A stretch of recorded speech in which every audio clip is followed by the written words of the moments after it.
നമ്മുടെ ജീവിതത്തിൽ നബി തങ്ങൾ സല്ലല്ലാഹു അലൈഹി വസല്ലമ ഹയാത്താവണം. വാക്കിലും പ്രവൃത്തിയിലും ഇടപാടിലും ഇടപെടലുകളിലും ഉറക്കിലും ഊണിലും കഴിക്കുന്നതിലും കഴിപ്പിക്കുന്നതിലും മുത്തുനബി ഹയാത്താവണം. അതിനോടൊപ്പം നാവ് സ്വലാത്ത് കൊണ്ട് നനയ്ക്കണം. നമ്മുടെ ഉറക്കിൽ മുത്തുനബി വരും.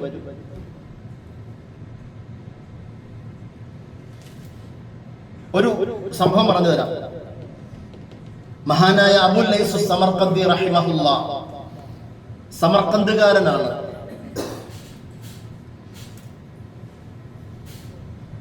സമർഖന്ദ് ഉള്ളത് ഉസ്ബെക്കിസ്ഥാനിലാണ്. ഞങ്ങൾ പോയിട്ടുണ്ട് സമർഖന്ദിൽ. അവിടെയാണ് ബുഖാറ. ഇമാം ബുഖാരി റളിയല്ലാഹു അൻഹുവിന്റെ ഖബർ അവിടെയാണ്. ആ നാട്ടുകാരനാണ്. ബുഖാറ നാട്ടുകാരനായതുകൊണ്ടാണ് ആ ഇമാം ബുഖാരിയെ ബുഖാരി എന്ന് വിളിക്കുന്നത്, ബുഖാറയിലേക്ക് ചേർത്തുകൊണ്ട്. അബുൽ ലൈസ് റഹ്മത്തുള്ളാഹി അലൈഹി സമർഖന്ദുകാരനാ. മൂപ്പര് കിതാബിൽ ഒരു വിഷയം എഴുതി വെച്ചിട്ടുണ്ട്. ആ കിതാബ് എന്റെ കയ്യിലുണ്ട്. ഞാൻ ഹജ്ജിന് പോകുമ്പോ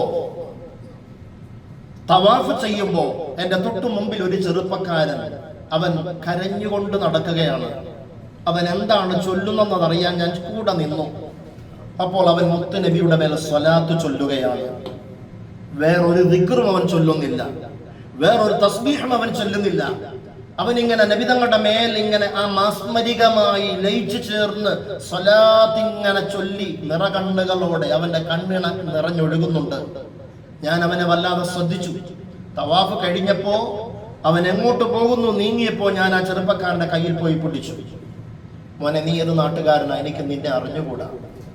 ഞാൻ അബുൽ ലൈസ്, എൻ്റെ പേര് അബ്ദുറഹ്മാൻ അബുൽ ലൈസ് എന്നാണ് എൻ്റെ പേര്. എൻ്റെ നാട് സമർഖന്ദിലാണ്. എനിക്ക് നിന്നോട് ഇത്തിരി സംസാരിക്കാനോട് ഒന്ന് വന്നിരിക്കണം. തവാഫ് ചെയ്യുന്ന സ്ഥലത്തിന്റെ ഒരു മൂലയിൽ ഇരുവരും ഇരുന്നു. എന്താണാവോ? മോനെ, നിന്നെ ഞാൻ കുറെ നേരമായി ശ്രദ്ധിക്കുന്നു. നീ തവാഫ് ചെയ്തു.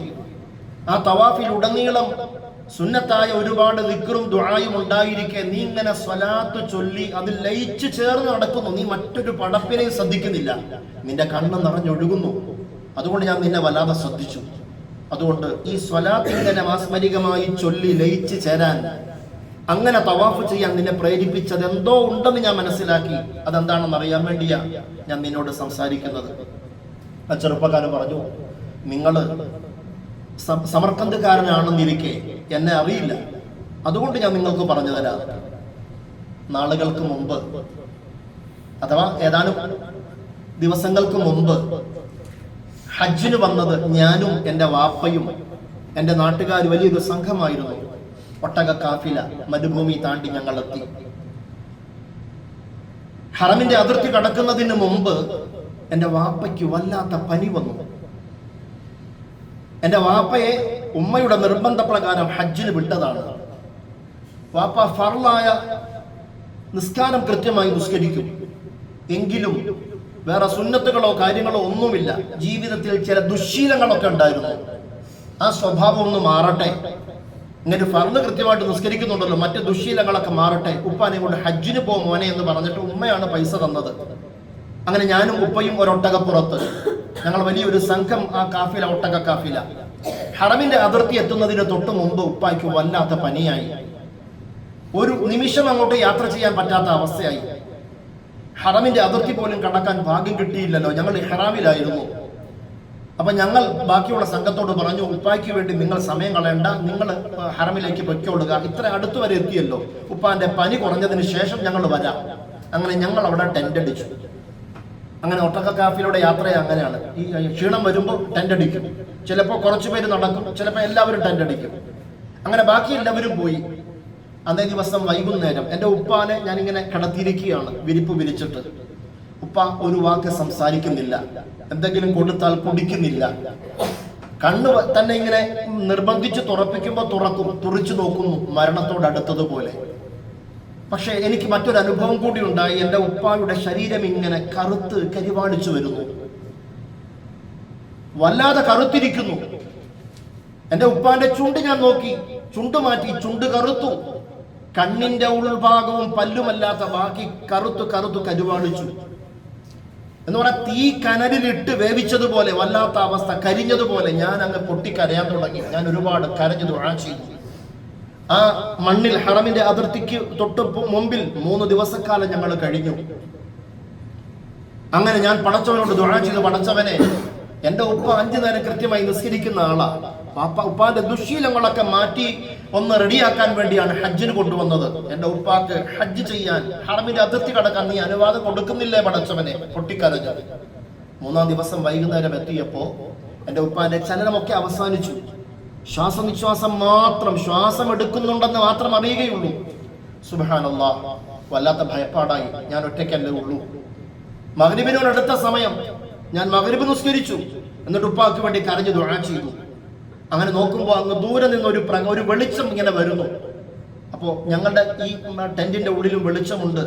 ഇങ്ങനെ ഒരു വെളിച്ചം കണ്ടപ്പോൾ ഏതോ യാത്രക്കാരൻ നമ്മളെ അന്വേഷിക്കാൻ വരുന്നതാണെന്ന് കരുതി. അതിങ്ങനെ അടുത്തടുത്ത് വന്നപ്പോൾ ഒരു വല്ലാത്ത പ്രഭയായിരുന്നു അത്.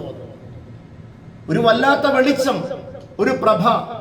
പറയുന്നു, ഗാർ ഹിറായുടെ ഉള്ളിൽ ദിവ്യബോധനവുമായിട്ട് ജിബ്രീൽ സമീപിച്ചതുപോലെ ഒരു വല്ലാത്ത ഒളിവ്.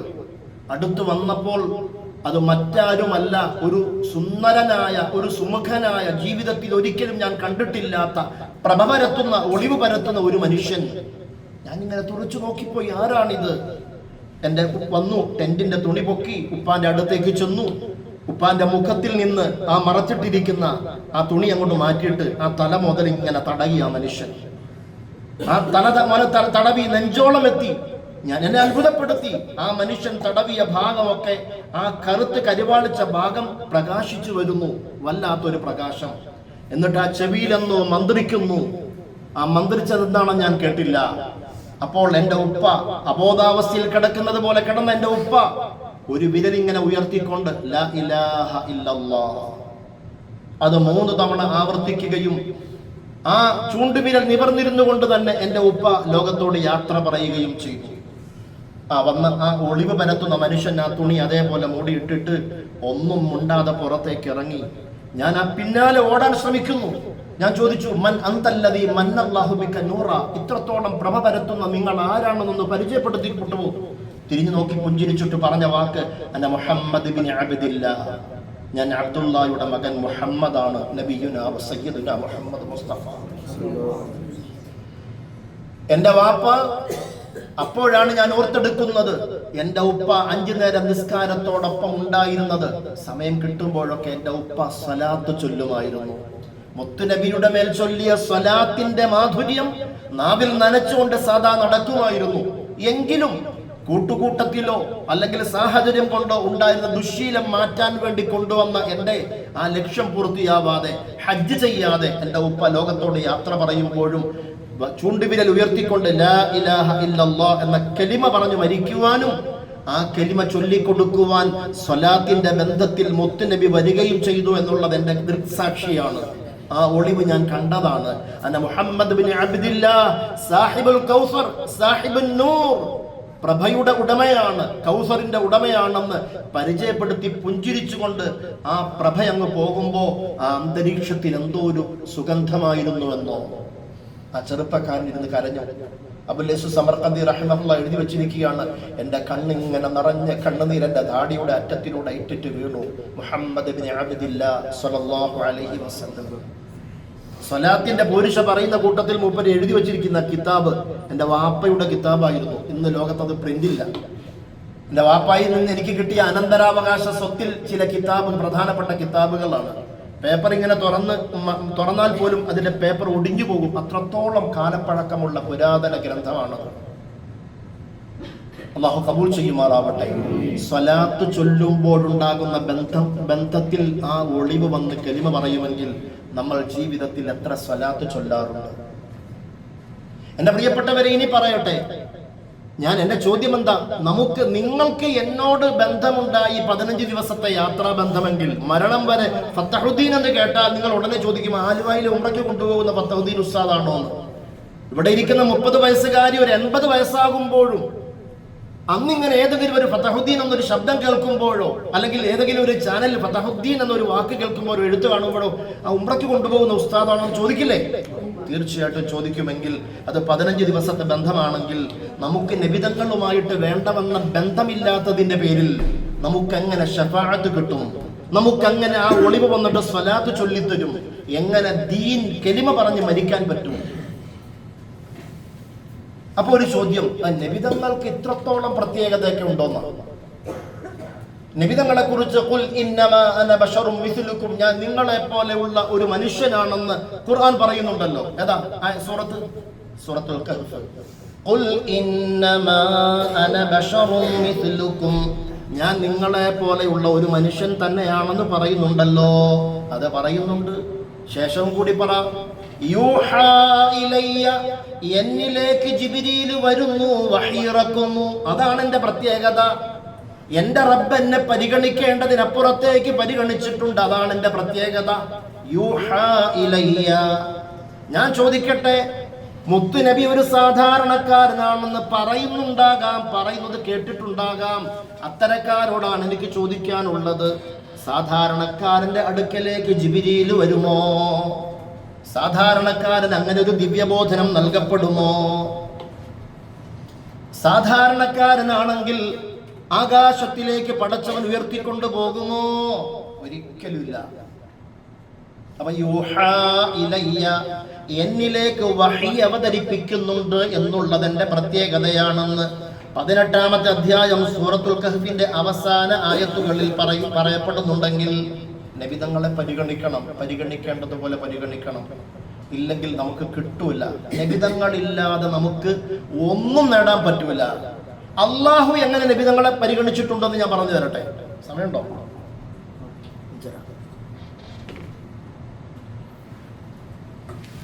അല്ലാഹു സുബ്ഹാനഹു വ തആല നബിതങ്ങളെ പരിഗണിച്ചത് എങ്ങനെയാണെന്ന് കേൾക്കും.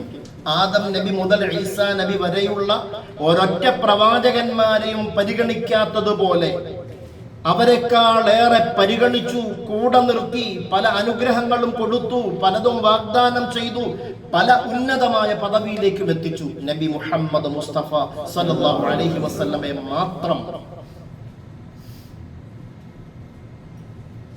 ലോകത്ത് ഏറ്റവും കൂടുതൽ പരാമർശിക്കപ്പെടുന്ന പേര് അള്ളാഹുവിന്റെ പേരാണ്. ലോകത്ത് ഏറ്റവും കൂടുതൽ സംസാരിക്കുന്നതും കേൾക്കുന്നതും അള്ളാഹുവിന്റെ പേരാണ്. നിസ്കാരമുള്ളവനാവട്ടെ ഇല്ലാതിരിക്കട്ടെ, പള്ളിയിൽ നിന്ന് ബാങ്ക് കേൾക്കുമ്പോൾ അല്ലാഹു അക്ബർ, അല്ലാഹു അക്ബർ, അതിൽ തന്നെ 2 തവണ അല്ലാഹുമായി. ബാങ്ക് വിളിക്കുമ്പോൾ ചെവി പൊത്താൻ പറ്റൂലല്ലോ. എത്ര നാൾ ചെവി പൊത്തും? കാഫിറാണെങ്കിലും സത്യനിഷേധിയാണെങ്കിലും മുനാഫിഖ് കപടവിശ്വാസിയാണെങ്കിലും നിരീശ്വരവാദിയാണെങ്കിലും അവൻ ചെല്ലുന്ന യാത്രയിലോ താമസിക്കുന്ന വീട്ടിലോ പരിസരത്തെ പള്ളിയിൽ നിന്ന് അല്ലാഹു അക്ബർ, അല്ലാഹു അക്ബർ, അല്ലാഹു വലിയവനാണ്, അല്ലാഹു വലിയവനാണ്. എല്ലാ നാട്ടിലും കേൾക്കും. ഇത് മാത്രമല്ല, ലോകത്തിൽ അള്ളാഹുവിന്റെ പേര് പറയപ്പെടാത്ത ഒരു നിമിഷം ഈ അന്തരീക്ഷത്തിൽ ഇല്ല. ഞാൻ ഉദാഹരണം പറയാം. ലോകത്ത് ആദ്യമായി ഒരു ദിവസത്തിന്റെ സുബഹിയുടെ ബാങ്ക് തുടങ്ങുന്നത് ഇന്തോനേഷ്യയിലാണ്. ഇന്തോനേഷ്യയുടെ സുമാത്രയിൽ സുബഹിയുടെ ബാങ്ക് വിളിക്കുന്നത് ഒരു പക്ഷേ 6 മണിക്കാണെങ്കിൽ ആ ഇന്തോനേഷ്യയുടെ ഏറ്റവും അതിർത്തിയിൽ, മറ്റേ അതിർത്തിയിൽ ആ ബാങ്ക് എത്തുന്നത് ഏകദേശം 6:23 അഥവാ 23 മിനിറ്റ് നേരം ഇന്തോനേഷ്യയുടെ അന്തരീക്ഷത്തിൽ ഒരു സെക്കൻഡ് പോലും ഒഴിയാതെ അല്ലാഹു അക്ബർ, അല്ലാഹു അക്ബർ അന്തരീക്ഷത്തിൽ ആ വാക്കുകൾ പ്രകമ്പനം കൊള്ളിക്കുന്നു. നീ വേണ്ട കൊച്ചു കേരളം, ഇന്ത്യ ഭൂഖണ്ഡത്തിന്റെ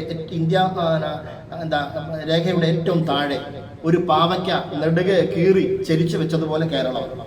കേരളത്തിൽ തിരുവനന്തപുരം പാറശാലയിൽ 6:40 മഗ്‌രിബ് ബാങ്കെങ്കിൽ അങ്ങ് മംഗലാപുരത്തിന് തൊട്ടടുത്ത് കാസർഗോഡപ്പുറം അതിർത്തിയിൽ 6:11 6:13 ബാങ്ക്. അഥവാ 13 മിനിറ്റ് നേരം കേരളത്തിന്റെ തലസ്ഥാന നഗരി മുതൽ അങ്ങേയറ്റം വരെ ബാങ്കിന്റെ അലയൊലികൾ അന്തരീക്ഷത്തിൽ നിൽക്കും. 13 മിനിറ്റ് നേരം. ഒരു സൂപ്പർസോണിക് വിമാനത്തിൽ ജനലുകൾ തുറന്നിട്ട് തിരുവനന്തപുരത്ത് നിന്ന് കാസർഗോഡേക്ക് സഞ്ചരിച്ചാൽ മഗ്‌രിബിന്റെ സമയമാണെങ്കിൽ തിരുവനന്തപുരം മുതൽ കാസർഗോഡ് വരെയും അവൻ ബാങ്ക് കേൾക്കും. അത്ര അന്തരീക്ഷത്തിൽ നിറഞ്ഞിട്ടുണ്ട് അള്ളാന്റെ പേര്.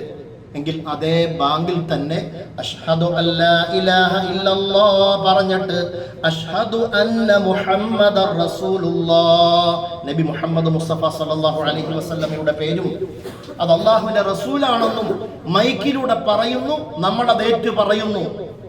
നമ്മൾ മനസ്സ വാച കർമ്മണ അംഗീകരിക്കുന്നു. ബാങ്കിനോട് കാണിക്കുന്ന അദബ് ഈമാൻ വർദ്ധിക്കാൻ കാരണമാകുമെന്നാണ്. ബാങ്ക് വിളിക്കുന്ന സമയത്ത് സംസാരിച്ചാൽ, ഈ കഴിഞ്ഞ ഞാൻ ഉംറയ്ക്ക് വരുന്നതിന് തൊട്ട് മുമ്പോ ഉംറയ്ക്ക് വന്നതിന് ശേഷമോ ഒരാളെന്നെ ഫോൺ ചെയ്തു. കർണാടകക്കാരനാ, അവൻ കാഫിറായിരുന്നു, ഹിന്ദുവായിരുന്നു. അവനൊറ്റ നന്മേ ഉള്ളൂ. എന്താ നന്മ? തൊട്ടടുത്ത് ബാങ്ക് ഉണ്ടായിരുന്നു, അവൻ തയ്യക്കാരനായിരുന്നു. ബാങ്ക് കേൾക്കുമ്പോൾ അവനിങ്ങനെ തയ്ക്കാതെ മെഷീൻ ചവിട്ടാതെ അടങ്ങിയിരിക്കും. അങ്ങനെ 13 വർഷക്കാലം നിന്ന് അവന്റെ കൽബിലേക്ക് അള്ളാഹു ഈമാൻ ഇട്ടുകൊടുത്തു. ഇപ്പൊ മലയാളിയാണ്, നാട്ടിലാണ്. അവനെ ഒരുപാട് കൊല വിളിച്ചുകൊണ്ട് ഒരുപാട് ശത്രുക്കൾ പിന്നാലെ നടന്നതാണ്. ഞാൻ പഠിച്ച കോളേജിൽ കുറച്ചുനാൾ പഠിച്ചിരുന്നു. എന്നിട്ടോ ഇപ്പൊ അവൻ 5 മക്കളുണ്ട്. അതിൽ 4ാമത്തെ മോളുടെ കല്യാണമാണ് അടുത്തതിന്റെ പിന്നത്തെ മാസം. അതിന് ക്ഷണിക്കാൻ വേണ്ടി എന്നെ വിളിച്ചത്. ഞാൻ ഇവിടെ ഉംറയ്ക്ക് വന്നതിന് ശേഷം എന്റെ കോളേജിൽ വിളിച്ചത്. 13 വർഷക്കാലം ബാങ്കിന്റെ അലവലികൾ കേട്ടിട്ട് തയ്ക്കാതിരുന്ന മനുഷ്യൻ ആ ബാങ്കിന്റെ സമയത്ത് തയ്യൽ നിർത്തും. നമ്മൾ മുസ്ലിമീങ്ങൾക്കാണെങ്കിൽ നമുക്കങ്ങ് ബാങ്ക് അവിടെ വിളിച്ചോട്ടെ, ഇതോടെ തയ്ക്കട്ടെ. ബാങ്ക് അവിടെ വിളിക്കട്ടെ, പാത്രം കഴുകിക്കൊണ്ടിരിക്കട്ടെ. ബാങ്ക് അവിടെ വിളിക്കട്ടെ, മിക്സി വർക്ക് ചെയ്തുകൊണ്ടിരിക്കട്ടെ. ബാങ്ക് അവിടെ വിളിക്കട്ടെ, സംസാരം തുടർന്നുകൊണ്ടിരിക്കട്ടെ. ബാങ്കിനോട് അദബ് കാണിച്ചാൽ ഈമാൻ വർദ്ധിക്കുമെന്ന് മഹത്തുക്കൾ പറയുന്നു. കാരണം ആ വിളിയാളം എന്തോ ഒരു വിളിയാളമാണ്. ആ വിളിയാളത്തിൽ അള്ളാഹുവിന്റെ പേരിനോടൊപ്പം മുത്തുനബിയുടെ പേരുണ്ട്. ആദം നബി ആദ്യ പിതാവാണ്. ആദം നബിയുടെ പേരില്ല. ഉറ്റ മിത്രമാണ് ഇബ്രാഹിം നബി. ഇബ്രാഹിം നബിയുടെ പേരില്ല. അള്ളാന്റെ റൂഹിൽ നിന്ന് ഊതി ഉണ്ടാക്കിയതാണ് ഈസാ നബി. ഈസാ നബിയുടെ പേരില്ല. മുത്തുനബിയുടെ പേര് മുഹമ്മദ് മുസ്തഫ. അപ്പൊ അള്ളാഹ് പരിഗണിച്ചിട്ടുണ്ടെന്നർത്ഥം. നമ്മളൊക്കെ ജുമഅക്ക് പള്ളി പോവാറില്ലേ? ജുമഅക്ക് പള്ളി പോകുമ്പോ ആ ഖുതുബ, ഇമാം ഖുതുബയ്ക്ക് കയറി നിൽക്കും. ഖുതുബയ്ക്ക് ചില ഷർത്തുകളുണ്ട്, നിബന്ധനകളുണ്ട്. അതില്ലെങ്കിൽ ഖുതുബ സ്വഹീഹാവില്ല. ഖുതുബ ശരിയായില്ലെങ്കിൽ ജുമഅ ശരിയാവില്ല. അതിനിടയ്ക്ക് ഖുതുബയുടെ ഇടയ്ക്ക് നിങ്ങൾ ശ്രദ്ധിക്കുന്നുണ്ടോ എന്നറിയില്ല, സ്വല്ലല്ലാഹു അലാ സയ്യിദിനാ മുഹമ്മദിൻ, അല്ലേ? കേട്ടിട്ടുണ്ടോ? എന്താ നബി തങ്ങളുടെ മേലുള്ള സലാത്ത്? അത് ഖുതുബയുടെ ഫർളാണ്. ആ നബി തങ്ങളുടെ മേൽ ആ ഖുതുബയിൽ ആ ഇമാം സ്വലാത്ത് ചൊല്ലിയിട്ടില്ലെങ്കിൽ ഖുതുബ ശരിയാവുകയില്ല. ഖുതുബ ശരിയായില്ലെങ്കിൽ ജുമഅ ശരിയാവുകയില്ല. അടുത്ത ജുമഅക്ക് നമ്മൾ മദീനയിലായിരിക്കും. ആദ്യം മുതൽ അവസാനം വരെ ഉറങ്ങാതെ ഇരുന്ന് ശ്രദ്ധിച്ചു, ഇമാം സ്വലാത്ത് ചൊല്ലുന്നുണ്ടോ. സ്വലാത്ത് ചൊല്ലിയിട്ടില്ലെങ്കിൽ ജുമഅ സഹീഹ് അല്ല. നിസ്കാരം അല്ലാഹുവിന് വേണ്ടിയാണ്, അല്ലേ? അള്ളാഹ്ക്ക് വേണ്ടിയുള്ള നിസ്കാരം. അത്തഹിയാത്തിലോ അപ്പൊ അള്ളാഹ്ക്ക് വേണ്ടിയുള്ള നിസ്കാരത്തിന്റെ ആ ഉള്ളിൽ തന്നെ അള്ളാഹു കൊണ്ടേ വെച്ചു. എന്താ വെച്ചേ? അത്തഹിയാത്ത് ഇങ്ങനെ ഓതി വരുമ്പോൾ നബി തങ്ങളുടെ മേൽ സലാത്തില്ലേ?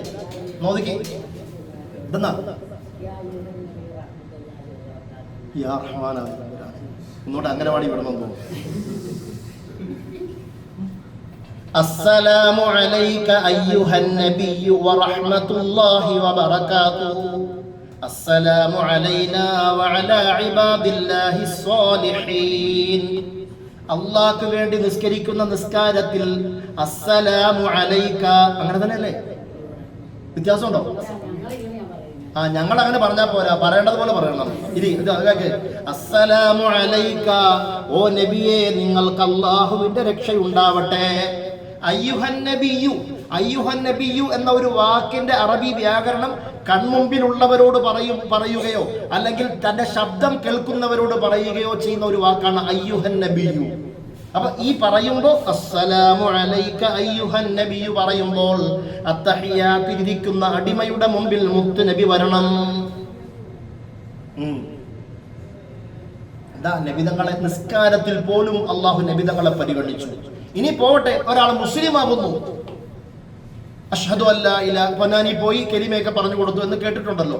അഷ്ഹദു അല്ലാ ഇലാഹ ഇല്ലല്ലാഹ് എന്ന് മാത്രം പറഞ്ഞ മുസ്ലിം ആകുമോ? വഅഷ്ഹദു അന്ന മുഹമ്മദർ റസൂലുള്ളാഹ്, നബിതങ്ങളെ അംഗീകാരം മനസ്സിൽ ഉറപ്പിക്കുകയാണ്. കലിമത്തൈ ഷഹാദ, 2 ഷഹാദത്തു കലിമ മനസ്സിൽ ഉറപ്പിച്ച നാവ് കൊണ്ട് പറയണം, അല്ലാതെ മുസ്ലിമാവില്ല. അപ്പോൾ ഇസ്ലാമിയത്തിന്റെ സർട്ടിഫിക്കറ്റ് കൊടുക്കണമെങ്കിൽ അള്ളാഹനെ മാത്രം അംഗീകരിച്ചാൽ പോരാ, നബിതങ്ങളെയും കൂടി അംഗീകരിക്കണം. അസ്സലാമു അലൈക അയ്യുഹൻ നബിയു എന്ന നിസ്കാരത്തിൽ ഷഹാദത്തു കലിമയിലോ അഷ്ഹദു അല്ലാ ഇലാഹ ഇല്ലല്ലാഹ് വ അഷ്ഹദു അന്ന മുഹമ്മദൻ റസൂലുള്ളാഹ് അത് പറയാതെ മുസ്ലിമാവില്ല എങ്കിൽ ഇസ്ലാമിലേക്ക് കടന്നു വരാനുള്ള സർട്ടിഫിക്കറ്റ് അള്ളാഹ് മാത്രം പോരാ, മുത്തുനബിയും കൂടെ വേണം. ഏതുപോലെ ഈ കത്തുന്ന ലൈറ്റ്, ഈ ലൈറ്റ് കത്തണമെങ്കിൽ 2 വയറ് വേണം. ഒന്നുകൊണ്ട് കത്തുമോ? ഒന്ന് ന്യൂട്രും മറ്റൊന്ന് ഫേസും അല്ലേ? ഒന്ന് അള്ളാഹും മറ്റൊന്ന് റസൂലും. ഈമാൻ ഒരു വിശ്വാസിയിൽ പ്രകാശിക്കണമെങ്കിൽ അള്ളാഹ് മാത്രം പോരാ, റസൂലും മാത്രം പോരാ, അള്ളാഹും റസൂലും വേണം. ലൈറ്റ് കത്തണമെങ്കിൽ, ഫാൻ കറങ്ങണമെങ്കിൽ, മിക്സി വർക്ക് ചെയ്യണമെങ്കിൽ, AC ഓൺ ചെയ്യണമെങ്കിൽ അതിലേക്ക് 2 കണക്ഷൻ വേണം. എന്നതുപോലെ വിശ്വാസിയുടെ കൽബകത്ത് ഈമാൻ പ്രകാശിക്കണമെങ്കിൽ അള്ളാഹ് മാത്രം പോരാ. നിസ്കാരം മുഴുവൻ അള്ളാഹ്ക്ക് വേണ്ടി, നോമ്പ് അള്ളാഹ്ക്ക് വേണ്ടി, ദിക്ർ അള്ളാഹ്ക്ക് വേണ്ടി, തസ്ബീഹ് അള്ളാഹ്ക്ക് വേണ്ടി, ഹജ്ജ് അള്ളാഹ്ക്ക് വേണ്ടി, ഉംറ അള്ളാഹ്ക്ക് വേണ്ടി. നബി തങ്ങൾക്ക് എന്ത് കൊടുത്തു? അവിടെയാണ് നബി തങ്ങളെ പരിഗണിക്കേണ്ടതിന്റെ പുരുഷ. അള്ളാഹ് പരിഗണിച്ചു മറ്റു പ്രവാചകന്മാരെക്കാൾ. ബാങ്കിൽ പരിഗണിച്ചു, ഖുതുബയിൽ പരിഗണിച്ചു, നിസ്കാരത്തിൽ പരിഗണിച്ചു. സകലമാന സ്ഥലങ്ങളിലും അള്ളാഹുവിനെ പരിഗണിക്കേണ്ടതൊക്കെ അള്ളാഹു നബി തങ്ങളെ ചേർത്ത് വെച്ചു. നമ്മൾ മാത്രം അള്ളാഹിനെ പരിഗണിച്ചു, നബി തങ്ങളെ തട്ടിമാറ്റി. വല്ലപ്പോഴും ഒരു സ്വലാത്ത് പറ്റൂല, പറ്റുന്ന കാര്യമല്ല. നബി തങ്ങളുമായിട്ട് നല്ല ബന്ധം വേണം. يوم يدعو آدم وأنبياء نفسي نفسي نفسي نفسي نفسيا. നാളെ ആഖിറത്തിലേക്ക് എത്തുമ്പോൾ എല്ലാ അനുയായികളും അതാത് അമ്പിയാക്കന്മാരുടെ അടുക്കലേക്കോടും, ആദമിന്റെ അടുക്കലേക്കോടും. ആദം സന്തതികളൊക്കെ ആദം നബി കൈയൊഴിയും, എനിക്ക് വേറെ പല കാര്യങ്ങളുമുണ്ട് എൻ്റെ നഫ്സിനെ രക്ഷപ്പെടുത്താൻ, അതുകൊണ്ട് പിന്നാലെ പോ, അടുത്ത ആളിലേക്ക് പോ. ഓരോരുത്തരും തട്ടിമാറ്റുമ്പോൾ യൗമ യദ്ഉ ഖൈറു ഖൽഖിൽ അംബിയാ, അമ്പിയാക്കന്മാരിൽ ഏറ്റവും നന്മ നിറഞ്ഞ പ്രവാചകരിലേക്ക് എത്തും. ആ പ്രവാചകർ പറയുന്ന മറുപടി ഉമ്മത്തിയ ഉമ്മത്തിയ ഖൗമിയ, എൻ്റെ സമുദായമേ, എൻ്റെ കീഴ്വഴക്കക്കാരെ, എന്നെ പിന്തുടരുന്നവരെ, അവരെ രക്ഷപ്പെടുത്താതെ ഞാൻ എങ്ങനെ രക്ഷപ്പെടാനാ? സിറാത്ത് എന്ന പാലത്തിന്റെ ഓരത്ത് കിടക്കും. അപ്പൊ അവിടെ കിടക്കുമ്പോ ഞങ്ങൾ ഹജ്ജ് ചെയ്തവരാണ്, ഫത്തഹുദ്ദീൻ മൗലവിയുടെ കൂടെയാണ്. മൂപ്പരെവിടെ എന്ന് അന്വേഷിച്ചാൽ രക്ഷപ്പെടാൻ വഴിയില്ല. മുത്തുനബി എവിടെ? മുത്തുനബിയുടെ മുമ്പിലേക്ക് പോകുമ്പോൾ വല്ലപ്പോഴും ഒരു സ്വലാത്ത് ചൊല്ലിയിരുന്നു, അത് തന്നെ നല്ല നിയത്തില്ല, അതൊക്കെ ഡിലീറ്റ് ആയി പോയി. പുതിയത് വല്ലതുണ്ടോ? ഒന്നുമില്ല. എന്ത് വേണമെന്നുള്ളതാണ്. സമയം കുറവാണ്, ഞാൻ പെട്ടെന്ന് തീർക്കാം, ഒരുപാട് പറയാനുണ്ടായിരുന്നു. എന്ത് വേണമെന്നുള്ളതാണ്. ഒരു വിഷയം സുന്നത്താണെന്ന് കണ്ടാൽ ആ സുന്നത്ത് ജീവിതത്തിൽ പ്രവർത്തിക്കണം. അത് നബിതങ്ങൾക്ക് മഹബ്ബത്താണ്. നബിതങ്ങളിലേക്ക് കൽബെടുക്കാനുള്ള വഴി ഇങ്ങനെയാണ്. ഒരു ഗ്ലാസ് വെള്ളം കുടിക്കുന്നു, ദാഹിച്ചു, വെള്ളം കിട്ടി, കുടിച്ചു, അൽഹംദുലില്ലാ എന്ന് പറഞ്ഞു, കൂലിയായി. ഒരു ഉദാഹരണം പറയാം. 2 ചെറുപ്പക്കാര് നട്ട വെയിലത്ത് നടന്നു പോവാ. ഒന്ന് അമുസ്ലിമ, ഒന്ന് മുസ്ലിമ. മുസ്ലിം ദീനുള്ള ചെറുപ്പക്കാരന, മറ്റേത് അമുസ്ലിമ, ചങ്ങാതിമാരാ. അപ്പൊ എടാ ദാഹിക്കുന്നുണ്ടല്ലോ, എന്ത് കിട്ടും? നമുക്കൊരു സോഡ നാരങ്ങ വെള്ളം കുടിക്കാം. ഏതോ ഉൾഗ്രാമത്തില്ല, ഒരു ടാരട്ട റോഡിലൂടെ നട്ട ഉച്ചയ്ക്ക് നടന്നു പോകുമ്പോൾ ഒരു C ക്ലാസ് കടക്കുണ്ട്, പെട്ടിക്കട. സോഡ നാരങ്ങ വെള്ളം കിട്ടും. എൻ്റെ മക്കളെ, നാരങ്ങ തീർന്നു പോയല്ലോ, ഒന്നും തരാനില്ല, വേണേ ബോട്ടിൽ, അതൊന്നും വേണ്ട, തണുത്ത വെള്ളം, തണുത്ത വെള്ളമുണ്ട് മക്കളെ, നിങ്ങൾക്ക് തരാം. അദ്ദേഹം ഫ്രിഡ്ജ് തുറന്നു തണുത്ത വെള്ളം 2 ഗ്ലാസ്സിൽ ഊറ്റി കൊടുത്തു. ആദ്യം അമുസ്ലിമായ ചെറുപ്പക്കാരൻ വാങ്ങി, അവിടെ നിന്നുകൊണ്ട് ഒരൊറ്റ മോന്തി ഗ്ലാസ് ആ മുട്ടായി പറന്റെ മളി വെച്ചു. എന്ത് കിട്ടി? ദാഹം ശമിച്ചു. മുസ്ലിമായ ചെറുപ്പക്കാരൻ പുഞ്ചിരിച്ചുകൊണ്ട് അത് വാങ്ങി. ഒരു വിശ്വാസിയുടെ മുഖത്തേക്ക് നോക്കി പുഞ്ചിരിക്കൽ സുന്നത്താണ്. വലത്തെ കൈ കൊണ്ട് വാങ്ങി. രണ്ടാമതൊരു സുന്നത്തും കൂടി കിട്ടി. വലിയ നന്ദിയുണ്ട് കേട്ടോ, നല്ല വാക്ക് പറഞ്ഞു. മൂന്നാമതൊരു സുന്നത്തും കൂടെ കിട്ടി. അതും കൂടി ഇങ്ങനെ പുറത്തേക്ക് നടന്ന് അന്വേഷിക്കുക. എന്താ മോനെ അന്വേഷിക്കുന്നത്? അല്ല, ഒന്ന് ഇരുന്ന് കുടിക്കാൻ. മോനെ, അപ്പുറത്ത് യൂണിയൻകാരുടെ പോസ്റ്റ് കെട്ടി വെച്ചിട്ടുണ്ട്, അതിലിരുന്നു. അവൻ അങ്ങോട്ട് നടന്നു പോയി. 4മതൊരു സുന്നത്ത് കിട്ടി. അവിടെ ഇരുന്നു. 5മതൊരു സുന്നത്ത് കിട്ടി. വലത്തേക്കൈ കൊണ്ട് പിടിച്ചു. 6മതൊരു സുന്നത്ത് കിട്ടി. ബിസ്മി പറഞ്ഞുകൊണ്ട് കുടിച്ചു. 7മതൊരു സുന്നത്ത് കിട്ടി. അപ്പോഴാണ് തല മറച്ചില്ലല്ലോ എന്ന് ഓർത്തത്. പോക്കറ്റിൽ നിന്ന്, പാനിന്റെ പോക്കറ്റിൽ നിന്ന് ഒരു തൊപ്പി എടുത്തോ, ടവൽ എടുത്ത് തറയിലിട്ടു. ഭക്ഷണം കഴിക്കുകയും കുളിക്കുകയും ചെയ്യുമ്പോൾ തല മറക്കൽ സുന്നത്തുണ്ട്. 8മതൊരു സുന്നത്ത് കിട്ടി. അല്ലാഹുമ്മ ലക്കൽ ഹംദു വലക ശുക്ർ പറഞ്ഞു. 9മതൊരു സുന്നത്ത് കിട്ടി. 3 കുടി കൊണ്ടാക്കി, അല്ലെങ്കിൽ 5 കുടി കൊണ്ടാക്കി. 10മതൊരു സുന്നത്ത് കിട്ടി. കുടിച്ചതിന് ശേഷം അൽഹംദുലില്ലാഹില്ലദി അത്അമനി വസഖാനി അൽഹംദുലില്ലാഹില്ലദി അത്അമനി വസഖാനി ദുആ പറഞ്ഞു. 11മതൊരു സുന്നത്ത് കിട്ടി. വലിയ ആശ്വാസം. പുഞ്ചിരിക്കുന്ന മുഖത്തോടു കൂടി ചെന്നു. 12മതൊരു സുന്നത്ത് കിട്ടി. വലിയ നന്ദിയുണ്ട് കേട്ടോ, വലത്തേക്കൈ കൊണ്ട് കൊടുത്തു. 13മതൊരു സുന്നത്ത് കിട്ടി. അത് അദ്ദേഹത്തിന്റെ കയ്യിലേക്ക് വാങ്ങിയപ്പോൾ ശരി, അസ്സലാമു അലൈക്കും. 14മതൊരു സുന്നത്ത് കിട്ടി. കുടിച്ചത് 1 ഗ്ലാസ് വെള്ളം. എത്ര സുന്നത്ത്? 17 സുന്നത്തുകൾ വരെ ഞാൻ എണ്ണി തിട്ടപ്പെടുത്താം 1 ഗ്ലാസ് വെള്ളം കുടിക്കുന്നതിൽ. നമ്മൾ മുമ്പിൽ വീട്ടിലെ സിറ്റ് ഔട്ടിൽ ഇങ്ങനെ മൊബൈൽ ഞെക്കിക്കൊണ്ടിരിക്കുക, അല്ലെ പത്രം വായിച്ചുകൊണ്ടിരിക്കുക. എടീ, 1 ഗ്ലാസ് ചായ വേണമല്ലോ. ചായ കൊണ്ട് വരുമ്പോൾ അതിന്റെ നന്മയും തിന്മയും നോക്കി മുഖം വലിച്ചും ചിരിച്ചും കാണിക്കുന്നതല്ലാതെ അങ്ങനെ പുറത്തേക്ക് നമുക്ക് എന്തുണ്ട്? സുന്നത്ത് എന്ത് കിട്ടും? നീ ബിസ്മി പറയാൻ ഓർത്താൽ ഒരു ബിസ്മി, അൽഹംദുലില്ലാ പറയാൻ ഓർത്താൽ ഒരു അൽഹംദുലില്ലാ, ഇടയ്ക്ക് ഒരു അല്ലാഹുമ്മ ലക്കൽ ഹംദു വലക ശുക്ർ പറയാൻ ശ്രദ്ധിക്കാറില്ല, അല്ലെങ്കിൽ എത്ര സുന്നത്തിന്റെ എണ്ണം കൊണ്ട് കുടിക്കാൻ ശ്രദ്ധിക്കാറില്ല, കുടിക്കുമ്പോൾ ഒന്ന് തല മറക്കട്ടെ അല്ലെങ്കിൽ തല ഒന്ന് മറയട്ടെ ശ്രദ്ധിക്കാറില്ല. ഒരു ഗ്ലാസ് പച്ചവെള്ളത്തിൽ ഇത്രയും സുന്നത്തുകൾ നേടിയെടുക്കുവാൻ മുത്തുനബി നമ്മളെ പഠിപ്പിച്ച് പാകപ്പെടുത്തി വിട്ടിട്ടുള്ള അംഗങ്ങളാണ് നമ്മൾ എത്ര സുന്നത്തുകൾ എടുക്കുന്നുണ്ട്? ഇങ്ങനെ ഓരോ ചിട്ടയിലും ജീവിതത്തിലും സുന്നത്തെടുത്താൽ സുന്നത്ത് കൊണ്ട് മുത്തുനബിയിലേക്ക് അടുക്കാം. അല്ലാഹു പറയുകയാണ്, ഖുൽ നബിയെ അങ്ങ് പറഞ്ഞു കൊടുക്കുക, ഇൻ കുൻതും തുഹിബ്ബൂനല്ലാഹ, നിങ്ങൾ എല്ലാ ഇബാദത്തും അല്ലാഹുവിന് വേണ്ടിയല്ലേ, എങ്കിൽ അല്ലാഹുവിനെ ഇഷ്ടപ്പെടുന്നുണ്ടെങ്കിൽ നിസ്കാരം അല്ലാഹ്, നോമ്പ് അല്ലാഹ്, സക്കാത്ത് അല്ലാഹ്, ഹജ്ജ് അല്ലാഹ്ക്ക്, ഉംറ അല്ലാഹ്ക്ക്, എല്ലാം അല്ലാഹ്ക്ക് വേണ്ടി, എല്ലാം അല്ലാഹുവിന്റെ തൃപ്തിക്ക് വേണ്ടി. തൃപ്തി മാത്രം പോരാ, അള്ളാന്റെ തൃപ്തി മാത്രം പോരാ, ആരുടെ വഴിത്താരയിൽ സഞ്ചരിക്കണം, ആര് കാട്ടിത്തന്ന വഴിയിലൂടെ പോകണം, അത് മുത്തുനബിയുമായിട്ടുള്ള ബന്ധമാണ്. മുത്തുനബിയെ ബന്ധപ്പെടാതെ നമുക്ക് ഒരിക്കലും ആഖിറത്തിൽ രക്ഷപ്പെടാൻ പറ്റില്ല, ഒരിക്കലുമില്ല. നബിതങ്ങളിലൂടെ അല്ലാതെ നമ്മൾ ഖുർആൻ പഠിക്കാൻ ശ്രമിച്ചിരുന്നുവെങ്കിൽ ജിബ്രീൽ വന്ന് നമ്മുടെ അടുത്തേക്ക് ഖുർആൻ എത്തിക്കോ? ഇല്ല. ഒരാള് മരിച്ചു ഖബറിലേക്ക് പോവുക, ഈ മനുഷ്യന്റെ ഈ പലക മൂടുപടകിട്ട് മൂലിയാൽ പിന്നെ അതിനുശേഷം എന്താണെന്ന് ആരാ പറഞ്ഞത്? ഖുർആൻ അങ്ങോളം ഇങ്ങോളം പരിശോധിച്ചാൽ മൂടുപടക വെച്ചതിന് ശേഷം എന്താണെന്ന് വ്യക്തമായിട്ട് ഖുർആന്റെ ആയത്തിലൂടെ നമുക്ക് കിട്ടൂല. നബിതങ്ങളാ പറഞ്ഞു തന്നെ. ഇനി പോട്ടെ, 5 നേരം നിസ്കരിക്കുന്നു, നിസ്കാരത്തിൽ റുക്കൂ ചെയ്യണമെന്ന് പറഞ്ഞു, വസ്ജുദു വർകഉ, റുക്കൂ ചെയ്യണം, സുജൂദ് ചെയ്യണമെന്ന് പറഞ്ഞു. നിസ്കാരത്തിൽ ഫാത്തിഹ ഓതാറില്ലേ? ഫാത്തിഹ ഫർള് അല്ലേ? ഒഴിവാക്കിയാൽ നിസ്കാരം ശരിയാകുമോ? ഫാത്തിഹ ഓതണമെന്ന് ഖുർആനിൽ എവിടെയും പറഞ്ഞിട്ടില്ല. നിസ്കാരത്തിൽ ഇത്ര ഷർത്താണ് ഷാഫിഈ മദ്ഹബ് അനുസരിച്ച്, ഇത്ര ഫർളാണ്, ഇത്ര ഫർളാണ് ഹനഫി ഷാഫി മദ്ഹബിൽ പറഞ്ഞിട്ടുള്ളത് ഹദീസിൽ നിന്ന് എടുത്തതാണ്, ഖുർആനിൽ എവിടെയും പറഞ്ഞിട്ടില്ല. വർക്കഉ, റുക്കൂ ചെയ്യുന്നു പറഞ്ഞിട്ട്, റുക്കൂഇന് ഇത്രയും കുനിഞ്ഞാൽ മതി എന്ന് ആരാ പഠിപ്പിച്ചത്? നബിതങ്ങൾ കുനിഞ്ഞ് കാണിച്ചതാ. കഅബയുടെ വാതിലിന് തൊട്ട് താഴെ ഷാദുർവാൻ, ആ ചെരിഞ്ഞ പ്രതലമുണ്ട്, അവിടെ ഒരു 6 മാർബിൾ ഫലകങ്ങൾ ഒട്ടിച്ചിട്ടുണ്ട്, ഒരു ബ്രൗൺ കളർ വർണ്ണത്തിൽ. അത് ഒഴിഞ്ഞ സമയത്തെ കാണാൻ പറ്റുള്ളൂ, ക്ലീനിങ് ചെയ്യുന്ന സമയത്തെ കാണാൻ പറ്റുള്ളൂ.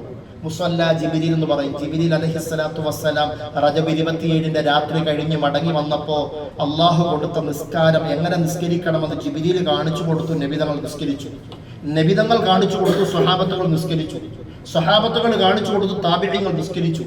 പിന്നീടുള്ളവർ കിതാബിൽ എഴുതി വെച്ചു. ഞങ്ങളെ പോലെയുള്ള ഉസ്താദന്മാർ കിതാബിൽ നോക്കി പഠിച്ചു, മദ്രസയിലെ കുട്ടികളെ പഠിപ്പിച്ചു, ദർസിലെ കുട്ടികളെ പഠിപ്പിച്ചു. അപ്പൊ ഇത് എവിടുന്ന് വന്നു? അള്ളാഹുവിൽ നിന്ന് ജിബ്രീൽ മുഖേന നബിതങ്ങളിലേക്ക് വന്നു. നബിതങ്ങൾ ഇല്ലെങ്കിൽ ജിബ്രീൽ നമ്മുടെ അടുക്കൽ വരുമോ? അപ്പൊ നിസ്കരിക്കുന്നത് അള്ളാഹ്ക്ക് വേണ്ടിയാണെങ്കിലും നിസ്കാരം പഠിച്ചത് ആരിലൂടെ? നബിതങ്ങളിലൂടെ.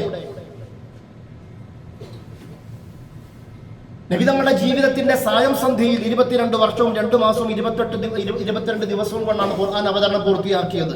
ആ നബിതങ്ങൾ ഇല്ലെങ്കിൽ ഇത് ഓരോരോ ആയത്ത് ഓരോരുത്തർക്കും വന്ന് വിതരണം ചെയ്യുമോ ജിബ്രീൽ? ഒരിക്കലും ഇല്ല. നബിതങ്ങൾ ഇല്ലെങ്കിൽ അള്ളാഹനെ അറിയില്ല. ആഖിറമുണ്ട്, സ്വർഗമുണ്ട്, നരകമുണ്ടെന്ന് എവിടുന്നാ പഠിച്ചത്? ഖുർആനിലാ പഠിച്ചത്.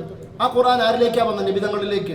നബിതങ്ങൾ സ്വഹാബത്തുകൾ ഓതി കൊടുത്തിട്ടില്ലെങ്കിൽ ആഖിറമുണ്ട്, സ്വർഗമുണ്ട്, നരകമുണ്ടെന്ന് ആര് പഠിപ്പിക്കും? പറ. നബിതങ്ങൾ ഇല്ലെങ്കിൽ നമുക്ക് മുസ്ലിമായി ജീവിക്കാൻ പറ്റൂല. നോമ്പ് പിടിക്കാൻ പറഞ്ഞു, പ്രഭാതോദയം മുതൽ പ്രദോഷം വരെ. വെറുതെ പഞ്ഞം കടന്നാൽ മതിയോ? പട്ടിണി കടന്നാൽ മതിയോ? ജനങ്ങൾക്ക് ചിലർ നോമ്പ് പിടിക്കും, അവർക്ക് പട്ടിണി മാത്രമേ ഉള്ളൂ എന്ന് നബിതങ്ങൾ സല്ലല്ലാഹു അലൈഹി വസല്ലം പറഞ്ഞു. പക്ഷേ അത് വയറിന്റെ നോമ്പാണ്.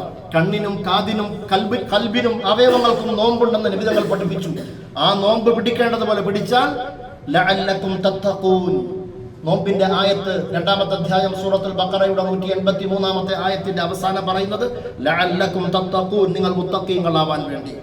പ്രഭാതോദയം മുതൽ പ്രദോഷം വരെ പട്ടിണി കിടന്ന് വൈകുന്നേരം മുത്തഖിയായ മനുഷ്യൻ ആരുണ്ടെന്നൊന്ന് പറഞ്ഞേ. മുത്തഖിയാണോ മുത്തഖിയല്ലേ? ആഖിറത്തിൽ അറിയാം. നോമ്പ് എങ്ങനെ പിടിച്ചു? നബിതങ്ങൾ പറഞ്ഞതുപോലെ നോമ്പ് പിടിച്ചാൽ തഖ്വയിൽ അധിഷ്ഠിതമായ നോമ്പായി ആഖിറത്തിൽ പ്രതിഫലം കിട്ടും, മുത്തഖിയാവും. അപ്പൊ നബിതങ്ങളെ ഒഴിവാക്കിക്കൊണ്ട് മുസ്ലിം ആവാമെന്ന് ഒരാളും കരുതണ്ട. നബിതങ്ങളെ ഒഴിവാക്കിക്കൊണ്ട് അങ്ങ് സ്വർഗത്തിൽ കയറാമെന്ന് ഒരാളും കരുതണ്ട. അപ്പൊ നബിതങ്ങളെ എങ്ങനെ കൂടെ പിടിക്കും? നബിതങ്ങളുടെ സുന്നത്ത് ജീവിതത്തിൽ ഹയാത്താക്കണം. നബിതങ്ങൾ പറഞ്ഞു, ചെയ്തു, നബിതങ്ങൾ അനുവദിച്ചു, ഇങ്ങനെയുള്ള വിഷയങ്ങൾ ജീവിതത്തിൽ പകർത്തണം. നാട്ടിൽ മുതൽ പറഞ്ഞത് ആണുങ്ങളോട് ദാടി വടിക്കല്ലേ, ദാടി വടിക്കല്ലേ, ദാടി വടിക്കല്ലേ. മുത്തനബി സല്ലല്ലാഹു 4 മദ്ഹബിന്റെ ഇമാമിയങ്ങളും പറയുന്നത് ദാടി വടിക്കൽ ഹറാമാണെന്നാണ്. അപ്പൊ സുന്നത്തല്ലേ ഉള്ളൂ ഉസ്താദ് എന്നൊരു ചോദ്യം. സുന്നത്തേ ഉള്ളൂ. കുടുംബത്തിൽ പെണ്ണ് പ്രസവിച്ചു, ഒരാൺകുട്ടി, എത്ര ദിവസം കാത്തിരിക്കും സുന്നത്ത് ചെയ്യാതെ? ആൺകുട്ടിയാ, സുന്നത്ത് ചെയ്യണ്ടേ? പഴയ കാലത്ത് ഒസ്താനെ വിളിക്കും, ഉസ്താദല്ല ഒസ്സാൻ, അല്ലെങ്കിൽ ആശുപത്രിയിൽ പോകും. എന്തിനാ വന്നത്? സുന്നത്ത് ചെയ്യാനാ. സുന്നത്തല്ലേ ഉള്ളൂ, ഒഴിവാക്കാം. ആരെങ്കിലും വിചാരിച്ചിട്ടുണ്ടോ? സുന്നത്തല്ലേ ഉള്ളൂ, ഒഴിവാക്കാം. പേരിൽ സുന്നത്താണ്, കർമ്മത്തിൽ ഫർളാണ്. ദാടി വടിക്കലും പേരിൽ സുന്നത്താണ്, കർമ്മത്തിൽ നിർബന്ധമാണ്. വടിക്കൽ 4 മദ്ഹബ് അനുസരിച്ചും ഹറാമാണ്. ഇമാം ഷാഫിഈ റഹിമഹുല്ലാഹ് പറയുന്നുണ്ട്, ഈ നിക്കാഹിന് സാക്ഷി പറയാൻ വേണ്ടി സദസ്സിലിരിക്കുമ്പോൾ ഞങ്ങൾക്കൊക്കെ ഒരുപാട് അനുഭവമുള്ള പെണ്ണിന്റെ കുടുംബക്കാരൊരാൾ വാ, ആണിന്റെ കുടുംബക്കാരൊരാൾ വാ, പള്ളിയിൽ രജിസ്ട്രേഷനിൽ ഒപ്പിടണം.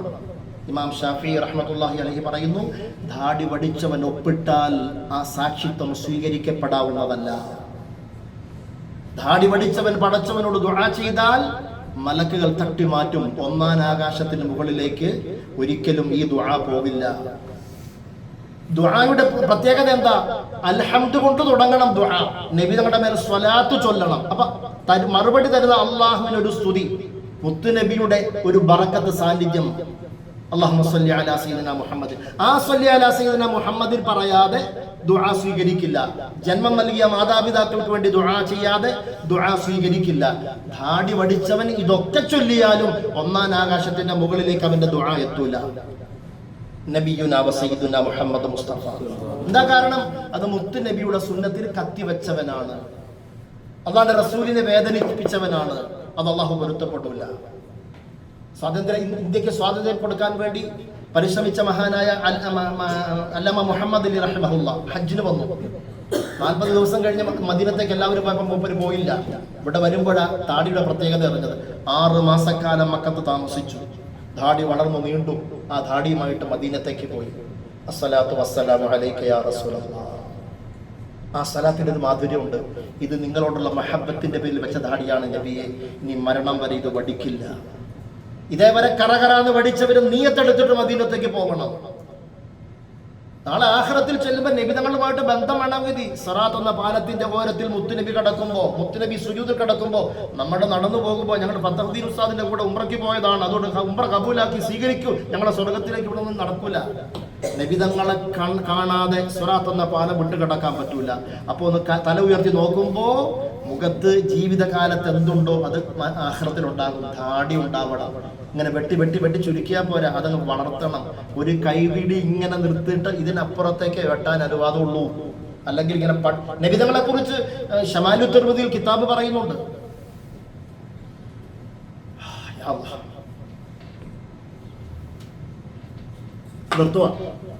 പവിഴം അടർത്തി വെച്ചതുപോലെയുള്ള അധരങ്ങൾ, താമര വിരിഞ്ഞു നിൽക്കുന്നത് പോലെയുള്ള മിഴിയണകൾ, വിശാലമായ തൂനെറ്റി, സമൃദ്ധമായ നീലാകേശം, നബിതങ്ങളുടെ മുടി അത് നീട്ടി വളർത്തി പിരടിയോട് ചേർത്ത് വെട്ട് നിർത്തിയിരിക്കുന്നു.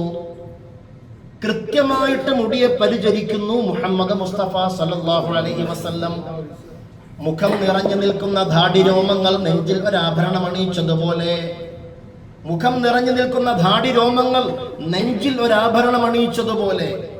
അധികം പൊക്കമില്ലായ്മയും ഇല്ല, ഒത്ത പൊക്കം. അധികം വണ്ണമില്ലായ്മയും ഇല്ല, ഒത്ത വണ്ണം. മുത്തുനബി വെറും തടിയനാണെന്ന് പറയാൻ അവസരമൊരുക്കിയില്ല. കഞ്ഞി കുടിക്കാതെ ക്ഷീണിച്ച് മെലിഞ്ഞിട്ടാണെന്ന് പറയാൻ അവസരമൊരുക്കിയില്ല. ഒത്ത പൊക്കം, ഒത്ത വണ്ണം, നീളൻ കുപ്പായവും പിന്നോട്ട് നീട്ടിയിട്ട വാലൻ തലപ്പാകും. ശമാഉലു തിർമിദിയിൽ നബിതങ്ങളുടെ രൂപഭാവത്തെ കുറിച്ച് വിശദീകരിക്കുന്നത് ആശിഖെ റസൂൽ KVM പന്താവൂര് മലയാള പുസ്തകത്തിൽ എഴുതി വെച്ചിരിക്കുന്ന ഇപ്രകാരമാണ്. കണ്ണ് നിറഞ്ഞു പോകും. ഞാൻ ഒരിക്കൽ KVM പന്താവൂര് മഹാനവറുകൾ ആശിഖെ റസൂലാണ്, നബിതങ്ങളെ കുറിച്ച് പറഞ്ഞാൽ അപ്പ കരയും. ഞാനും ഭാര്യയും പോയി കാണാൻ, വർഷങ്ങൾക്ക് മുമ്പാണ്. അപ്പൊ പറഞ്ഞ അത്ഭുതം കണ്ട മാത്രയിൽ അദ്ദേഹം വന്നിട്ട് ഇങ്ങനെ നെറ്റിയിൽ ചുംബിച്ചു, കണ്ണിൽ മാറി ചുംബിച്ചു. അങ്ങോട്ട് ചുംബിക്കാൻ ഞാൻ ചെന്നതാ. ഒരു ബെഡിൽ കിടക്കാറില്ല മൂപ്പര്. ഒരു തടിക്കട്ടിലിൽ ഒരു തഴപ്പായി വിരിച്ച് തലയണ പോലും വെക്കാതെ മുത്തുനബി കിടക്കാത്ത ബെഡിൽ ഞാൻ എങ്ങനെയാ കിടക്കാ? അതുകൊണ്ട് നമ്മൾ അത്രത്തോളം ഒന്ന് ഇഷ്കിലേക്ക് എത്തണ്ടെങ്കിലും ആ സുന്നത്തിനെങ്കിലും ജീവിതത്തിൽ ഹയാത്താക്കുന്ന ഒരു ആശിഖെ റസൂലായി മാറിയില്ലെങ്കിൽ നാളെ ആഖിറത്തിൽ നബിതങ്ങൾക്ക് നമ്മളുമായിട്ട് ഒരു പരിചയം ഉണ്ടാവില്ല. പറഞ്ഞതും കേട്ടതും അനുസരിച്ച് അമൽ ചെയ്യാൻ പടച്ചവൻ തൗഫീഖ് തരുമാറാവട്ടെ. സമയദൈർഘ്യത്തെ ഭയന്നുകൊണ്ട് ഞാൻ നിർത്താൻ ആഗ്രഹിക്കുകയാണ്. മുത്തുനബിയെ അനുകരിക്കണം, മഹബ്ബത്ത് വെക്കണം, സ്വലാത്ത് ചൊല്ലണം. ദുആ ചെയ്യുമ്പോൾ പടച്ചവനെ നബിതങ്ങളോട് മഹബ്ബത്ത് വെച്ചുകൊണ്ട് നിന്നെ ഇഷ്ടപ്പെടുന്ന ഒരു യഥാർത്ഥ മുത്തഖിയാവാൻ ദുആ ചെയ്യണം. ഞാൻ ഓതി വെച്ച ആയത്ത് കൂടി ഓർക്കുന്നു. ഖുൽ നബിയെ അങ്ങ് പറയുക, ഇൻ കുൻതും തുഹിബ്ബൂനല്ലാഹ, നിങ്ങൾ അല്ലാഹുവിനെ ഇഷ്ടപ്പെടുന്നുണ്ടെങ്കിൽ ഫത്തബിഊനി, എന്നെ പിൻപറ്റുക. ആരാ പറഞ്ഞത്? നബിതങ്ങൾ പറയുകയാണ്, എന്നെ പിൻപറ്റാൻ പറഞ്ഞോളൂ നബിയേ എന്ന്. അല്ലാഹുവിനോട് ഇഷ്ടമുണ്ടെങ്കിൽ നബിതങ്ങളെ പിൻപറ്റാൻ പറഞ്ഞോളൂ നബിയേ എന്ന്. ആ രീതിയിൽ എങ്ങനെ സുന്നത്തിനെ പിൻപറ്റണം? അപ്പൊ ഇന്നും കണ്ടു രാവിലെ ഇടത്തേക്ക് കൊണ്ട് ചായ കുടിക്കുന്നവര് മക്കത്ത് വന്നിട്ട് ഇനി മദീനത്ത് പോകുമ്പോ എത്ര കാണാൻ കിടക്കുന്നു. ഇനി വീട്ടിൽ പോയിട്ട് ഇടത്തേക്ക് എടുക്കും. 10 ദിവസം കാണും, അത്തേക്കൊണ്ട് എടുത്തേക്കാം. ഒരു എക്സ്പേർട്ട് ഡ്രൈവർ വണ്ടി ഓടിക്കുന്നത് പോലെ ഓടിക്കണം എന്ന് എന്റെ അഭിപ്രായം. ഞാൻ കണ്ടെത്തിയ ഒരു കണ്ടെത്തലാണ്. നിങ്ങൾ ഇവിടെ ഒരുപാട് പേര് വണ്ടി ഓടിക്കുന്നവരുണ്ട്. വണ്ടി ഓടിക്കുന്ന എക്സ്പേർട്ട് ഡ്രൈവർ കയറ്റം കയറിയാലും വളവ് തിരിഞ്ഞാലും ഇറക്കം ഇറങ്ങിയാലും അവൻ ഒരിക്കലും ഗിയറിനെ കുറിച്ചോ ബ്രേക്കിനെ കുറിച്ചോ ക്ലച്ചിനെ കുറിച്ചോ ചിന്തിക്കുമോ? മുമ്പിൽ ഒരു ടിപ്പർ പോകുന്നുണ്ട്, പിറകിൽ ഭാര്യയുമായിട്ട് സംസാരിച്ചുകൊണ്ട് പോവുക, ബ്ലൂടൂത്തിൽ ഇട്ടിട്ട് ഫോൺ സംസാരിക്കുന്നുണ്ട്, അല്ലെങ്കിൽ ഭാര്യയുമായിട്ട് സംസാരിക്കുന്നുണ്ട്. പെട്ടെന്ന് എന്ത് ചെയ്തു? ടിപ്പർ ലോറി ബ്രേക്ക് ഇട്ടു. അപ്പോ ടിപ്പർ ലോറി ബ്രേക്ക് ഇട്ടതിന്റെ പേരിൽ ഞാനും ബ്രേക്ക് ഇടാൻ പോവുകയാണ്. എന്നിട്ട് ബ്രേക്ക് ഔട്ടിയാൽ ലോറിയുടെ അടിയിലേക്ക് എന്ന് കയറും. റോഡ് വളഞ്ഞിട്ടാണ്, അതുകൊണ്ട് ഞാൻ വലത്തേക്ക് തിരിക്കാൻ പോവാണ്. ഇങ്ങനെ കരുതിക്കൊണ്ടാണോ ആരെങ്കിലും തിരിക്കുന്നത്? അല്ല. ഇപ്പോ സ്പീഡ് കുറഞ്ഞിട്ടുണ്ട്, അതുകൊണ്ട് ഞാൻ തേർഡിൽ നിന്ന് സെക്കൻഡിലേക്ക് ഗിയർ മാറാൻ പോവുകയാണ് എന്നൊക്കെ പറഞ്ഞ് മാറാൻ നിന്നാൽ പിന്നെ മാറേണ്ടി വരില്ല. അപ്പൊ എക്സ്പേർട്ട് ഡ്രൈവർ അവന്റെ മനസ്സ് ചിന്തിക്കുന്നില്ല. അവൻ ഭാര്യയോട് സുന്ദരമായി സംസാരിച്ചു പോവുകയാ, അല്ലെങ്കിൽ ബ്ലൂടൂത്തിൽ ഫോണിൽ സംസാരിച്ചുകൊണ്ട് പോവുകയാ. വണ്ടി ഹൈ സ്പീഡിലാ. അവൻ മനസ്സറിയാതെ, അവന്റെ കൽബറിയാതെ, അവൻ അതിനെക്കുറിച്ച് ചിന്തിക്കാതെ മാറേണ്ട സമയത്ത് ബ്രേക്ക് ചവിട്ടേണ്ട സമയത്ത് ബ്രേക്ക് ചവിട്ടുന്നു, ഗിയർ മാറുമ്പോൾ ക്ലച്ച് ചവിട്ടുന്നു, അതേപോലെ അങ്ങോട്ടും ഇങ്ങോട്ടും തിരിക്കുന്നു. ഇതൊന്നും അവൻ ചിന്തിക്കുന്നില്ല. എന്നതുപോലെ ഒരു മുസ്ലിം, ഒരു മുഅ്മിൻ സുന്നത്ത് ജീവിതത്തിൽ ഹയാത്താക്കണം. മുമ്പിൽ ഒരു ഗ്ലാസ് വെള്ളം വന്നാൽ വലത്തെ കൈ കൊണ്ടേ എടുക്കാൻ പാടുള്ളൂ, വലത്തെ കൈ കൊണ്ടേ കുടിക്കാൻ പാടുള്ളൂ. ആർക്കെങ്കിലും എന്തെങ്കിലും കൊടുത്താൽ വലത്തത് കൊണ്ടേ കൊടുക്കാൻ പാടുള്ളൂ. കിടക്കുമ്പോൾ വലത്തേക്ക് ചെരിഞ്ഞു കിടക്കാവുള്ളൂ തുടക്കത്തിൽ, പിന്നെ ഉറക്കത്തിൽ അങ്ങോട്ടും ചെരിഞ്ഞോട്ടെ. കിടക്കയിലേക്ക് പോകുമ്പോൾ ഒന്നുമെടുത്ത് ബ്രഷ് ചെയ്ത് സുന്നത്തിനെ ഹയാത്താക്കി കൊണ്ടുപോകണം. രാവിലെ എഴുന്നേൽക്കുമ്പോൾ ബ്രഷ് ചെയ്യും. എന്താ? വാ തുറക്കുമ്പോൾ 4 ആള് മൂക്ക് പൊത്തും, അതുണ്ടാവാതിരിക്കാൻ. രാത്രി കിടക്കാൻ നേരത്ത് എന്ത് ചെയ്യണം? ബ്രഷ് ഇടണം. ബ്രഷ് നന്നായിട്ട് ബ്രഷ് ചെയ്തിട്ട് ഒതു എടുത്തിട്ട് കിടക്കണം.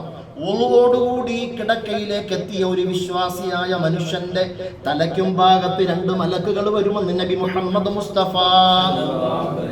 നേരം വെളുക്കുന്നത് വരെ 2 മലക്കുകൾ നിന്ന് ദുആ ചെയ്യുമെന്ന് നബി മുഹമ്മദ് മുസ്തഫ. എന്താ ദുആ ചെയ്യുന്നത്? അല്ലാഹുമ്മ, അല്ലാഹുവേ, ഇഗ്ഫിർ, നീ പുറത്തു കൊടുക്ക്, ലിഅബ്ദിക ഫുലാൻ, ദാ ഈ കിടക്കുന്ന മനുഷ്യന്, ഫഇന്നഹു ബാത ത്വാഹിറ, അവൻ പരിശുദ്ധിയോടെയാണ് ഈ രാവാർക്കാൻ വന്നിരിക്കുന്നത്. ബാത്ത എന്ന വാക്കിന്റെ അർത്ഥം രാവാർക്കുക. ഫഇന്നഹു ബാത ത്വാഹിറ. ചിലപ്പോ കെട്ടിയോടെ പേര് താഹിറ എന്നായിരിക്കും. അവൻ താഹിറയോടൊപ്പം കിടക്കാൻ വന്നു എന്നല്ല അർത്ഥം. ഫഇന്നഹു ബാത ത്വാഹിറ, അവൻ പരിശുദ്ധി വരുത്തിക്കൊണ്ടാണ് കിടക്കാൻ വന്നിട്ടുള്ളത്.